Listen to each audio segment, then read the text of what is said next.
Ada 3 bahagian beluran mahukan jawapan. Pertama, tentang status terkini Eskom. Saya jelaskan bahawa sejak Eskom dah masuk tahun ke-10.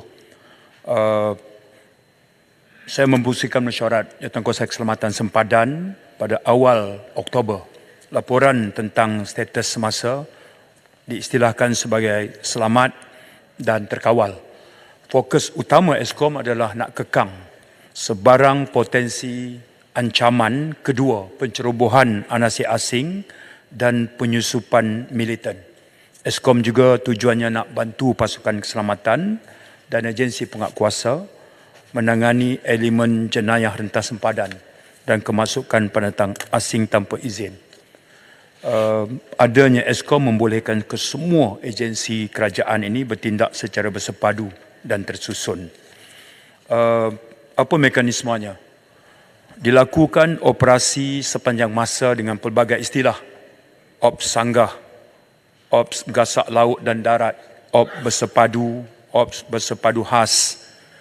Ini membabitkan penyelarasan dalam menjalankan operasi, terutama Angkatan Tentera, Polis Diraja Malaysia, Agensi Penguatkuasa Maritime di zon ini.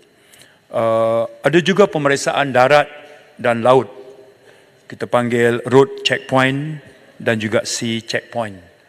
Dan hasilnya, untuk makluman yang berhormat, saya ambil data Januari saja. Ogos sahaja. 1 Januari hingga 31 Ogos. Eskom berjaya membuat 1.7 juta pemeriksaan fizikal ke atas orang, kenderaan dan bot. Dari jumlah itu, yang berhormat, 414 orang ditahan, 139 kenderaan serta bot dirampas, ada juga seramai 191 parti diusir. Ada juga data tentang nilai rampasan dan sebagainya. Komponen yang penting dalam soalan yang berhormat adalah tentang keupayaan aset. Yang berhormat sedia maklum bahawa untuk Eskom beroperasi dengan lebih cekap dan berkesan, meningkatkan keupayaan aset adalah segala-galanya. Buat masa sekarang, keupayaan radar.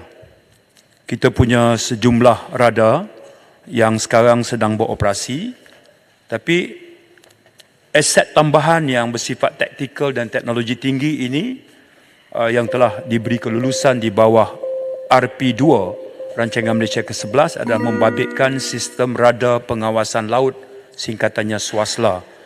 Komponen kedua adalah floating boat di Sungai Aji Kuning di Pulau Sebatik dan 30 unit rigid hull inflatable boat, yang ini bot laju. Ini di bawah rolling plan keempat telah pun diberikan lampu hijau. Yang ketiga adalah pembinaan pos-pos kawalan. Sekarang ada 46. Jadi kita tingkatkan lagi, terutama di sepanjang pesisir pantai di kawasan Manalunan, Kinabatangan dan Kuala Maruap, Lahad Datu. Ini di bawah RP2. Jadi secara keseluruhannya 3 komponen dalam soalan asal yang berhormat. Reaksi saya begitu. Terima kasih. Saya jemput beluran. Terima kasih Yang Mohd Menteri. Pengujudan Eskom merupakan sesuatu yang amat berharga bagi Sabah dari sudut keselamatan perairan. Dan kita harapkan agar Kerajaan Persekutuan akan terus menyalurkan peruntukan untuk meningkatkan kesiapsiagaan Eskom ini untuk negeri Sabah sepanjang waktu. Dan tetap kerana kita melihat, Tan Sri, daripada siaran akhbar Yang Mohd Menteri sendiri baru-baru ini, terdapat 40 kes ancaman penculikan yang berjadi tumpaskan di perairan Sabah ini. Maknanya kita Sabah masih terdedah dan sentiasa terdedah kepada ancaman lanun, penculikan, penyeludupan manusia, penyeludupan barang daripada Sabah ke negeri jiran. Jadi kita harapkan agar usaha ini akan terus diambil oleh kerajaan, dan saya harap agar kementerian di bawah kepimpinan Yang Hormat akan terus memberi prioriti terhadap keselamatan perairan di negeri Sabah. Itu statement dan bukan soalan. Terima kasih. Silakan, Menteri. Terima kasih, Beluran. Saya boleh faham kerana Beluran ikut termasuk dalam kawasan ini. Untuk makluman yang berhormat, ancaman penculikan ada, tapi rekod menunjukkan sejak 15 Januari tahun 2020 sehingga sekarang ini, kidnap for ransom itu kosong. Saya fikir ini satu rekod yang sangat signifikan. Hal itu kerana Eskom pertama rondaan, kedua dia juga ada kapal yang dipanggil mothership dan rondaan helikopter dan sebagainya, omnipresent. Itu antara perkara yang dianggap melonjakkan prestasi dan meminimalkan ancaman keselamatan. Perkara kedua ialah aspek kebajikan 189 anggota Eskom. Kebetulan Yang di-Pertuan Agong baru-baru ini dalam jelajah kenali Borneo memilih untuk lawatan ke Eskom juga.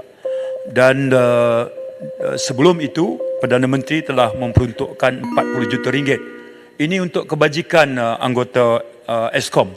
Jadi KDN telah melakukan perolehan 60 unit apartmen betul-betul di Lahad Datu, sea view lagi, kerana nilai hartanah di Lahad Datu lepas 10 tahun keadaan kembali aman, harganya tinggi. Tapi dengan kelulusan yang diberi, kita telah pun melakukan perolehan. Jadi aspek kebajikan keluarga anggota juga sangat dititik beratkan. Kerana ini yang membolehkan suasana kerja yang lebih kondusif. Hal yang perlu saya sentuh untuk makluman yang berhormat juga adalah bermula 17 Oktober baru ini, kita juga telah mengubah daripada perintah berkurung kepada perintah kawalan pergerakan. Pertimbangannya kenapa? Kawasan Eskom ni punya potensi besar dari segi pelancongan. Dan rekod di tangan saya menyaksikan kedatangan pelancong dari Eropah dan China terutamanya semakin menunjukkan trend meningkat. Jadi dengan perubahan istilah, walaupun elemennya masih sama, kita tak sebut perintah berkurung tapi kawalan pergerakan, kita harap pelancong-pelancong ASEAN, pelancong dari negara China, dari Asia Timur, dari United Kingdom, dari Kesatuan Eropah, ini menunjukkan prestasi trend yang sangat memperangsangkan. Ini saya fikir sangat positif dalam terhadap pembangunan ekonomi di S-Zone secara khasnya dan Sabah amnya. Terima kasih. Saya jemput Tampin.